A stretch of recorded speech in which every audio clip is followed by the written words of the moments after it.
નમસ્તે વિદ્યાર્થી મિત્રો, આજે આપણે ધોરણ 7 વિષય હિન્દીનો અભ્યાસ કરવાના છીએ, જેની અંદર છઠ્ઠું પ્રકરણ છે માલવજી ફોજદાર એકાંકી વિશે આજે આપણે જોઈશું। આપણે 1 થી 5 સુધીના પાઠ અને કાવ્ય પૂર્ણ થઈ ગયા છે અને તેમાંથી પરીક્ષા પણ લેવાઈ ગઈ છે, બરાબર। તો હવે આગળ આપણે અભ્યાસ કરવાના છીએ પ્રકરણ નંબર 6નું, બરાબર। તો દરેક વિદ્યાર્થી પોતાની પાસે પોતાનું પાઠ્યપુસ્તક રાખશે, જેથી કરીને તમને ખ્યાલ આવે, બરાબર। તો પાઠનો જે પ્રકાર છે તે છે એકાંકી। તો પાઠની અંદર પાત્રો આપેલા છે, બરાબર। શિવાજી, તાનાજી, બાલક, બરાબર।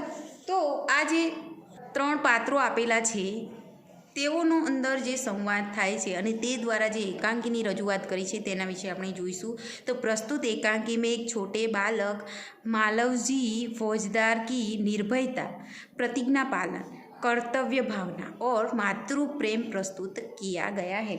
તો આ પાઠની અંદર આપણને શું સમજાવવામાં આવ્યું છે? જે બાળક છે, પાઠની અંદર જે બાળક છે એનું નામ શું છે?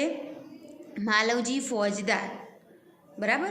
તો એ જે માલવજી ફોજદાર નામનો બાળક છે તેની નિર્ભયતા, તે ડર વગરનો જે બાળક છે તેની પ્રતિજ્ઞા વિશેનું તેનું પાલન, તેનું કર્તવ્ય ભાવના, તેનો માતૃપ્રેમ પ્રસ્તુત થયેલો છે। તો પાઠની અંદર તેમની જે વીરતા છે તેના વિશે આપણે જોવાનું છે। જે બાલક છે તે છે માલવજી ફોજદાર, બરાબર। ત્યારબાદ 7 में मराठा साम्राज्य के मालिक महाराजा छत्रपति शिवाजी। शिवाजी અને તાનાજીની અંદર શિવાજી છે તે કોણ છે? તો તે મરાઠા સામ્રાજ્યના માલિકના મહારાજા જે છે, મરાઠા સામ્રાજ્યના મહારાજા છે, એક રાજા છે, એમનું નામ છે છત્રપતિ શિવાજી। એમની પણ એક ઉદારતા, એમનો રાષ્ટ્રપ્રેમ ઉજાગર કર્યો છે। સૌપ્રથમ તો માલવજી ફોજદાર નામના બાળકની શું છે? નિર્ભયતા, એની વીરતા, એના માતૃપ્રેમ વિશેની વાત કરી છે। ઉપરથી જે મહારાજા છે, મરાઠા સામ્રાજ્યના જે રાજા છે છત્રપતિ શિવાજી, એ પણ કેવા છે? એમના રાષ્ટ્ર પ્રત્યે પ્રેમ અને તેઓ કેવા છે? એકદમ ઉદાર બતાવેલા છે। તો शिवाजी महाराज के सेना नायक तानाजी, तानाजी कौन है? उनके सेनापति, પહેલાંના જે રાજાઓ હતા એ એક સેનાપતિ રાખતા હતા। તો શિવાજી મહારાજના જે સેના નાયક એટલે સેનાપતિ છે તેઓનું શું ભાવના વ્યક્ત થઈ છે? સ્વામી ભક્ત को भी प्रस्तुत किया गया है। तो 3 પાત્રો કુલ પાઠની અંદર છે। એક છે મરાઠા સામ્રાજ્યના મહારાજા છત્રપતિ શિવાજી, બરાબર। તેઓ કેવા છે? ઉદાર છે અને ઉપર એમને રાષ્ટ્ર પ્રત્યે પ્રેમ છે। બીજું પાત્ર છે તાનાજી। તાનાજી કોણ છે? તો તેમના સેનાપતિ છે, બરાબર, સેના નાયક છે, બરાબર। તેઓ પોતાના એ જે રાજાના કેવા છે? એકદમ પ્રામાણિક છે, એટલે કે તે પ્રામાણિક પણ બતાવેલા છે। તો એ તાનાજી છે। ત્રીજા છે જે બાળક છે માલવજી ફોજદાર, તે કેવું છે? એકદમ નિર્ભય અને વીર છે, એની માતાને ખૂબ જ પ્રેમ કરે છે। તો ત્રણેય વિશેની જે મહાનતા છે અને તેમનો પ્રેમ છે તે આપણે એ પાઠની અંદર જોઈશું। સૌપ્રથમ તો પાઠની અંદર આપણે ત્રણેય પાત્રોના જે ગુણો છે એની વિશે વાત કરી। તો ત્રણેયો વચ્ચે આ ગુણો ઉજાગર કઈ રીતે થાય છે તે પાઠની અંદર આપણને બતાવેલું છે। તો અહીંયા આપેલા છે, જુઓ, પાત્ર શિવાજી, માલવજી ફોજદાર એટલે કે તે બાળક, અને તાનાજી એ કોણ છે? સેનાપતિ અને દરબાન, બરાબર। તો આ પાત્રો આપેલા છે। દરબાન એટલે કે જે દરવાજાની ઉપર જે દ્વારપાળ હોય, અંદર આવવા માટે તમારે જે ઉપર આગળ ઊભી રાખેલા હોય છે, અત્યારે કહીએ ને આપણે વોચમેન, એ, બરાબર। અને જોઈએ આપણે પહેલાં દ્રશ્ય। તો પહેલાં દ્રશ્ય કેવું છે? તો સ્થાન કયું છે? શિવાજી કા શયન કક્ષ। તમે જુઓ અહીંયા ચિત્ર આપેલું છે, શયન કક્ષ એટલે એમનો સૂવાનો રૂમ। તો સૂઈ રહ્યું છે કોણ છે? રાજાજી છે, છત્રપતિ શિવાજી રાજા। આ બાળક છે અને આ તાનાજી છે। હવે આપણે પાઠની અંદર જોઈએ પાત્રો શિવાજી, માલવજી, તાનાજી અને દરબાન છે। પ્રથમ દ્રશ્ય છે શિવાજીનો શયન કક્ષ છે। હવે આપણે જોઈએ કે એક સુસજ્જિત કમરે મેં શિવાજી એક પલંગ પર સો રહે છે, એટલે કે એક સુસજ્જ આ ઓરડામાં શિવાજી પલંગ પર સૂઈ રહ્યા છે। સામને ભવાની કા ચિત્ર લટક રહા હૈ। જો ચિત્રમાં તમને ભવાનીનું ચિત્ર લટકી રહ્યું છે, તો તમને પ્રશ્ન કરવામાં આવે કે શિવાજી મહારાજના શયન કક્ષની અંદર કોનું ચિત્ર લટકી રહ્યું હતું? તો ભવાની કા ચિત્ર લટક રહા હૈ। पास ही किशोर आयु का मालवजी हाथ में नंगी तलवार लिए हुए शिवाजी की हत्या करने के लिए तत्पर है। नंगी तलवार એટલે કે તલવાર મૂકવાનું જે કવર છે, કવર વગરની તલવાર લઈને શું કરવા આવેલો છે? છત્રપતિ શિવાજીની હત્યા કરવા માટે એકદમ તત્પર છે। તો ભવાનીનો ફોટો છે, પાસે જ કિશોર માલવજી એટલે કે બાળક જે કિશોર માલવજી છે તે હાથમાં ખુલ્લી તલવાર લઈને શિવાજીનું ખૂન કરવા એકદમ તત્પર છે। તો આ દ્રશ્ય આપણને દ્રશ્ય કેવું છે એ દર્શાવે છે, બતાવે છે। शिवाजी एक भयानक स्वप्न देखकर अचानक आंखें मलते उठ बैठते हैं। અને શિવાજી શું કરી રહ્યા હતા? તો શિવાજી એક ભયંકર સ્વપ્ન જોતા અચાનક જાગી જાય છે। मालवजी उन पर वार करता है। तो मालवजी तेना पर हुमलो करे छे। पीछे से तानाजी आकर उसका हाथ पकड़ लेते हैं। तो હુમલો કરે એ પહેલાં તાનાજી આવીને તેના હાથ પકડી લે છે। શિવાજી પ્રેમ ભરી દ્રષ્ટિ से तानाजी की ओर देखते हैं। અને શિવાજીની ઉદારતા જુઓ, તે એકદમ પ્રેમ ભરી દ્રષ્ટિથી કોની સામે જોવે છે? તાનાજી की ओर देखते हैं। તાનાજી કોણ છે? ફરી હું પ્રશ્ન કરું છું। તો તાનાજી એ અહીંયા આપેલું જ છે આપણને। અહીંયા જુઓ, સેનાનાયક છે તાનાજી, સેનાપતિ છે કોના? તો શિવાજીના, બરાબર। તો એને હાથ પકડી લે છે એટલે જે શિવાજી મહારાજ ખુશ થઈ જાય છે અને પ્રેમભરી દ્રષ્ટિથી એની સામે જુએ છે। ખ્યાલ આવ્યો દરેકને? જો અહીંયા શયન કક્ષ છે, કોનો? શિવાજી મહારાજનો શયન કક્ષ છે। તે સૂઈ રહ્યા છે, ભયાનક સ્વપ્ન જોઈને એકદમ જાગી જાય છે। તેમને મારવા માટે કોણ આવેલું છે? તો કિશોર અવસ્થાનો નાની વયનો બાળક માલવજી ફોજદાર ખુલ્લી તલવાર લઈને તેનું ખૂન કરવા માટે આવ્યો છે। તાનાજી તેમના સેનાપતિ છે, તે એમનો હાથ પકડી લે છે અને ખૂન કરતાં તેમને અટકાવે છે, બરાબર। હવે આપણે આગળ જોઈશું। શિવાજી આશ્ચર્ય કરતી हुए। તો શિવાજી જે મહારાજ છે, જે રાજા છે, એકદમ આશ્ચર્ય સાથે તું કોણ હો વત્સ, અને આશ્ચર્ય સાથે કહે છે તું કોણ છે બાળક? વત્સ એટલે કે બાળક તું કોણ છે? તો જે બાળક મારવા માટે આવે છે, ખૂન કરવા માટે આવ્યો છે, એ બાળક વીરતાપૂર્વક એકદમ વીરતાના ભાવ સાથે કહે છે મેરા નામ માલવજી હે। મારું નામ શું છે? માલવજી છે। ખ્યાલ આવ્યો દરેકને? હવે આગળ આપણે જોઈશું 34 નંબરનું પેજ કાઢો દરેક। જો અહીંયા ચિત્ર પણ બદલાય છે, બરાબર। આગળ અભ્યાસ જોઈએ આપણે। તો શિવાજી કહે છે ગંભીર સ્वर में, मालवजी जानते हो इस अपराध के लिए तुम्हें क्या दंड भोगना होगा? तो પેલો કહે છે કે હું માલવજી છું, મારું નામ માલવજી છે।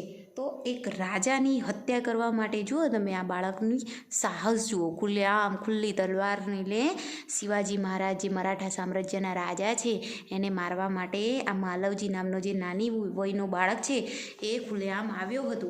તો અચાનક રાજા જાગી જાય છે, તાનાજી તેમને રોકી લે છે। એટલે શિવાજી એકદમ ગંભીર મોટા અવાજમાં શું કહે છે? ગંભીરતાપૂર્વક માલવજી તારું નામ શું છે? સૌપ્રથમ તો કહે છે, તો કહે છે મારું નામ માલવજી છે, બિલકુલ ડર્યા વગર। તો પછી શિવાજી એમને કહે છે કે માલવજી તું જાણે છે આ ગુના માટે તારે શું સજા ભોગવવી પડશે? તને ખબર છે કેટલો દંડ ભોગવવો પડશે? શું સજા ભોગવવી પડશે? તો માલવજી એકદમ નિર્ભયથી મૃત્યુ, એને ખબર છે કે મારે મૃત્યુ દંડ મને મળશે, બરાબર। એકદમ નિર્ભય થઈને કહે છે। तो शिवाजी मृत्युदंड पाने से पहले तुमको मुझे एक बात बतानी होगी। तो शिवाजी કહે છે કે મૃત્યુદંડ તો તને મળશે, પરંતુ એ પહેલાં તારે મને એક વાત બતાવવી પડશે। તો માલવજી જે બાળક છે એ કહે છે કે હા શું કહું? ક્યાં? તો શું બતાવવાની છે વાત તમને? તો શિવાજી કહે છે तुम्हारी बातों और चाल ढाल से जान पड़ता है कि तुम वीर पुत्र हो। તારી વાત કરવાની પદ્ધતિ અને તારી નિર્ભયતા બતાવે છે કે તું શું છે? એકદમ વીરપુત્ર લાગે છે, સત્યવાદી હો, એને વીરપુત્ર છે અને તું એક સત્યવાદી છે। માલવજીને શિવાજી કહે છે કે તારી વાતો અને વર્તનથી મને જણાય આવે છે કે તું એકદમ વીરપુત્ર છે, તું એકદમ સત્યવાદી છે। इससे मुझे आशा है कि तुम झूठ नहीं बोलोगे। તું વીર છે અને તું સત્યવાદી છે એવું લાગે છે, એટલે મને ખાતરી છે કે તું જૂઠું બોલીશ નહીં, બરાબર। એવું શિવાજી એમ કોને કહે છે? मालव जी। तो मालव जी कहे छे जो बात सत्य है उसे मैं अवश्य बता दूंगा, इसमें छिपाने की क्या बात है। तो मालव जी शू कहे छे एकदम निर्भयताथी, मन जे बात सत्य छे ते हूँ जरूर जणावीश, तेमां छुपावानी कई जरूर छे नहीं। तो मालव जी એવું કહે છે એટલે શિવાજી કહે છે યુવક मुझे मारकर क्या मराठा साम्राज्य के मालिक बनना चाहते थे। तो એવું કહે છે કે શિવાજી એમને કહે છે કે યુવક મને મારીને તું શું મરાઠા સામ્રાજ્યનો માલિક બનવા ઈચ્છતો હતો? તો માલવજી કહે છે નહીં। માલવજી જે બાળક છે કહે છે કે ના, પેલો જે મારવા આવ્યો હતો એટલે શિવાજીને પ્રશ્ન હતો કે આ બાળક શા માટે મને મારવા આવ્યો હશે। એને મૃત્યુદંડ મળે એ પહેલાં એ પ્રશ્ન કરે છે કે તું મને મારીને શું મરાઠા સામ્રાજ્યનો રાજા બનવા ઈચ્છતો હતો? तो मालव जी कहे कि ना। तो शिवाजी कहे कि क्या मैंने तुम्हें कोई हानि पहुँचाने की चेष्टा की थी? मैं तने कई नुकसान पहुँचाड़वानी चेष्टा करी हती? कोण कहे छे? शिवाजी एम कहे छे कि तो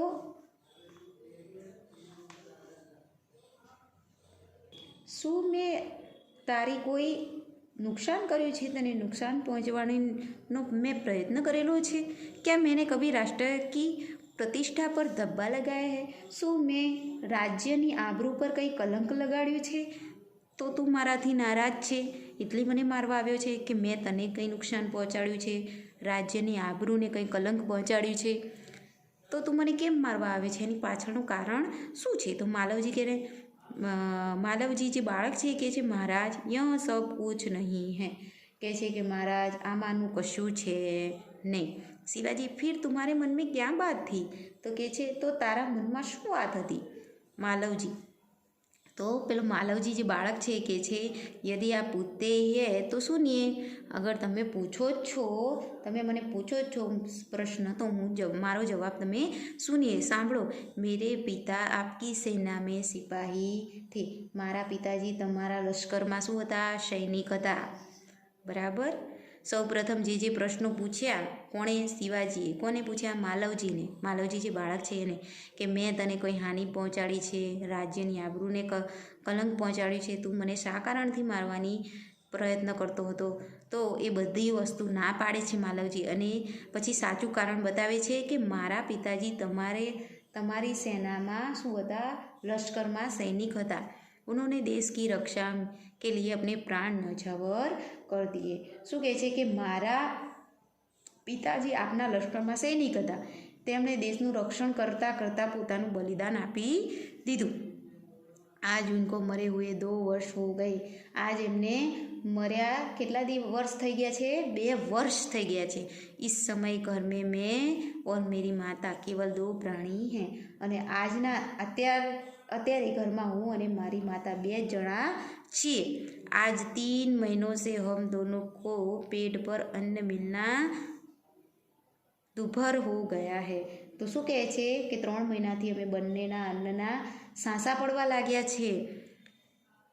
इस संसार में मनुष्य सब कुछ सहन कर लेता है परंतु पेट की भूख सहन नहीं कर सकता। तो शू कहे छे कि 2 वर्षथी एमना पिताजीने मरे 2 वर्ष थई गया छे अने 3 महीनाथी अमे बंने अन्नना सासा छे।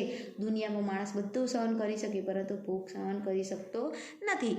मैं इसी विचार में बैठा था कि एक सैनिक ने आकर मुझसे कहा कि यदि तुम शिवाजी का वध कर दो तो मैं तुम्हें धन दूंगा। बराबर। ख्याल आवे जो एक कारण बतावे छे। शू कहे छे कि मारा पिताजीने मरे કેટલા વર્ષ થયા છે? 2 વર્ષ થયા છે। 3 મહિનાથી અમે બંને મેં અને મારી માતાએ કશું જ ભોજન લીધું નથી અને હું આવા જ વિચારમાં ખોવાયેલો હતો ત્યારે એક સૈનિકે આવીને મને કહ્યું હતું કે જો તું શિવાજીનું ખૂન કરે તો હું તને ધન આપીશ। શું કહે છે કે તું શિવાજીનું વધ કરી કાઢીશ तो हूँ तने धन पैसा आपीश। महाराज इसी लालच में पड़कर मैं आपकी हत्या करने के लिए आया था। तो हूँ आवी ज लालच माटे तमारी हत्या तमारू खून करवा माटे આવ્યો હતો परंतु किंतु अचानक उसी समय आपकी आँखें खुल गई। હું તમારું વધ કરવા માટે તમને મારી નાખવા માટે એટલે જ આવ્યો હતો કારણ કે એક સૈનિકે મને કહ્યું હતું કે તું રાજાને મારી નાખીશ તો હું તમને તને ખૂબ જ ધન ખૂબ જ પૈસા આપીશ. તો એવી લાલચમાં ભરાઈને હું તમને મારવા આવ્યો હતો, પરંતુ એ જ સમયે તમે શું કર્યું, તમારી આંખ ખુલ્લી ગઈને તમે જાગી ગયા. शिवाजी, जब तुम्हें इतना कष्ट था तब तुम मेरे पास क्यों नहीं आए? तो शिवाजी એને કહે છે કે તાના ગંભીરતાપૂર્વક કહે છે, બરાબર, કે તને આટલી બધી મુશ્કેલી હતી તો તું મારી પાસે કેમ ના આવ્યો? તો જો એ એવું કહે છે કે તું મને મારવા માટે, એક અન્ન માટે મને મારવા આવ્યો, પરંતુ તને આટલી બધી મુશ્કેલી છે, તો હું રાજા છું, તો મારી પાસે આવવું જોઈએ ને તારે. આટલું બધું દુઃખ હતું તો મારી પાસે આવવું જોઈએ. તો માલવજી કહે છે, महाराज मेरे आने की क्या आवश्यकता थी? जिस वीर सैनिक ने देश की रक्षा के लिए अपने प्राण गंवा दिए, उसके परिवार के पालन पोषण की चिंता करना तो आपका ही कर्तव्य था. बालक की निडरता को मन सराहते हुए दिखावटी रोष से. જો શું કહે છે પેલો માલવજી મહારાજ, મારે અહીંયા આવવાની શી જરૂર હતી? જે વીર સૈનિક દેશના રક્ષણ માટે પોતાનું બલિદાન આપ્યું છે, એટલે એ કોની વાત કરી રહ્યો છે? એના પિતાજીની. એના પિતાજીએ દેશના રક્ષણ માટે પોતાનું જીવન કુરબાન કરી નાખ્યું છે. એના પરિવારનું ભરણ પોષણ કરવાની ચિંતા કરવી એ રાજાની ફરજ છે, એવું કહે છે. તો આ બાળકની આવી નિડરતા અને મનમાં વખાણ કરતાં કરતાં ખાલી શું કરે છે? બનાવટી ક્રોધ સાથે शिवाजी महाराज એને કહે છે, तानाजी इस बालक को ले जाकर जेल खाने में बंद कर दो, कल इसे मृत्युदंड दिया जाएगा. તો ખાલી દેખાવ માટે શું કહે છે શિવાજી? તાનાજી કોણ છે? એમના સેનાપતિ. આ બાળકને કેદખાનામાં પૂરી દો, કાલે તેને દેહાંત દંડ એટલે કે મૃત્યુદંડની સજા અપાશે. માલવજી, मृत्युदंड पाने से पहले एक बात की भीख मांगता हूँ. તો પેલો બાળક કહે છે કે મારે મૃત્યુદંડ તો મને આપજો, પરંતુ એ પહેલાં હું તમારી પાસે એક ભીખ માગું છું. તો શિવાજી કે વહ ક્યાં? तो मालवजी के छे, मरने से पहले मैं अपनी पूजनीय माता के एक बार दर्शन करना चाहता हूँ. तो શું કહે છે? મરતા પહેલાં મારે મારી માતાના એક વાર દર્શન કરવા છે. शिवाजी, यदि तुम अपनी माता के दर्शन करके न लौटे तो मालवजी કહે છે, मैं वीर पुत्र हूँ, झूठ बोलकर मृत्यु से बचना नहीं चाहता. प्रतिज्ञा करता हूँ कि मैं माता के दर्शन करके अवश्य जल्दी लौट आऊँगा. તો શું કહે છે કે અમે તને તારી માતાના દર્શન કરવા મોકલીએ અને તું પાછો નહીં આવતો? તો એ છોકરો જે યુવક છે તે કહે છે કે હું એક વીરનો પુત્ર છું, હું જૂઠ બોલીને બચી અને ભાગી જઈશ નહીં મૃત્યુના ડરથી. હું પ્રતિજ્ઞા કરું છું કે માતાના દર્શન કરીને હું પાછો ચોક્કસ આવીશ. તો શિવાજી કહે છે, બાલક કી વીરતા કી મન ही मन सराहना करते हुए. તો શું કરે છે? બાળકના મનમાં ને મનમાં વખાણ કરે છે કે કેવો વીર બાળક છે, મૃત્યુથી પણ ડરતો નથી અને મૃત્યુ પહેલાં પણ એની માતાને કેટલો પ્રેમ કરે છે કે એના દર્શન કરવા ઈચ્છે છે. અચ્છા જાઓ, યદિ દેખના હે. માલવજી પ્રસ્થાન. તો કહે છે કે સારું જા. માલવજી જાય છે. શિવાજી, ઓહ इस बालक में वीरता फूट फूट कर भरी है. પછી શિવાજી કહે છે, ઓ વાહ વાહ, આ બાળકના રોમ રોમમાં શું છે? વીરતા ભરેલી છે. સાથ ही अपनी माता का भी भक्त है. અને સાથે શું કહે છે કે અને આ જે બાળક છે તે એની માતાનો ભક્ત છે. આવા જ બાળકો મા બાપની આબરૂ વધારે છે. એમ કે છે માતાનો ભક્ત છે, ऐसे ही बालक अपनी माता पिता की लाज रखते हैं, એમની આબરૂ વધારે છે. तानाजी तुम्हारी क्या राय है? तानाजी તમારું શું મંતવ્ય છે? તમારે શું કહેવું છે? तानाजी, महाराज आप क्या कहते हैं? मैं तो इसकी वीरता और साहस पर मुग्ध हूँ. તો તાનાજી શું કહે છે? મહારાજ આપ શું કહો છો? હું પોતે આ વીરતા અને આ સાહસ પર મોહિત થઈ ગયો છું. तो शिवाजी કહે છે, तानाजी जानते हो मैं इस बालक के साथ क्या व्यवहार करूँगा? तो तानाजी કહે, નહીં મહારાજ. શિવાજી એને કહે છે કે તાનાજી તને ખબર છે, તું જાણે છે હું આ બાળક સાથે શું વ્યવહાર કરીશ? તો તાનાજી કહે છે કે ના, મને નથી ખબર મહારાજ. तो शिवाजी કહે છે, मैं इसकी परीक्षा लेने के पश्चात इसे मृत्यु दंड से मुक्त करके अपनी सेना में भर्ती करूँगा. मेरा विश्वास है कि मातृभूमि की सेवा में यह बालक कोई कसर नहीं रखेगा. તો એમ કહે છે કે હું તેની પહેલાં પરીક્ષા કરીને તેને મૃત્યુદંડથી મુક્ત કરી દઈશ અને તેને આપણું જે લશ્કર છે તે સેનામાં એને ભરતી કરીશ. મને વિશ્વાસ છે કે આ દેશ સેવામાં આ બાળક ક્યારેય પાછું પડશે નહીં. અને તે તો તાનાજી જવાબ આવે છે ઘાતક કે સાથ ઇતની દયા ધન્ય હે, તો શું કહે છે ખૂની પર આટલી બધી દયા ધન્ય છે? तो शिवाजी कहे छे तानाजी मारने वाले से बचाने वाले में अधिक शक्ति होती है, आज तुमने हमारी जान बचाई इसलिए मैं तुम्हारा आभारी रहूँगा। એવું કહે છે કે તાનાજી મારનાર કરતાં બચાવનારો વધારે શું હોય છે? શક્તિમાન હોય છે। આજે તે મારો જીવ બચાવ્યો એટલે હું તારો ઋણી છું। तो तानाजी महाराज आप यहाँ क्या कहते हो? मैं आपका दास हूँ, स्वामी की रक्षा करना दास का कर्तव्य है, इसमें आभारी होने की क्या बात है? तो तानाजी कहे છે કે મહારાજ તમે શું બોલી રહ્યા છો? હું તો તમારો એક સેવક છું અને માલિકનું રક્ષણ કરવું એ સેવકની ફરજ છે, તેમાં ઋણી થવાની વાત ક્યાં આવી? બરાબર। तो शिवाजी के छे तानाजी तुम धन्य हो, तुम्हारे ही जैसे सेना नायकों पर भारत माता गर्व करती है। अच्छा थोड़ी देर विश्राम करो। तो शिवाजी कहे कि तानाजी तू धन्य छे, तमारा जेवा सेनापति पर भारत माता ने गर्व छे, सारू थोड़ो समय आराम करो। तानाजी प्रणाम करता है जो आज्ञा महाराज अने जाए छे। तो तानाजी शू करे छे? वंदन करे छे, नमन करे छे અને કહે છે કે જેવી આજ્ઞા મહારાજ અને તે જતો રહે છે। બરાબર। હવે આપણે આગળના વિડીયોમાં જે બીજું દ્રશ્ય છે તે જોઈશું। આજના વિડીયોમાં આટલે સુધી આપણે રાખીએ છીએ। બરાબર। ઘરે પાઠનું વાંચન કરજો એટલે તમને ખ્યાલ આવે। આભાર। અસ્તુ।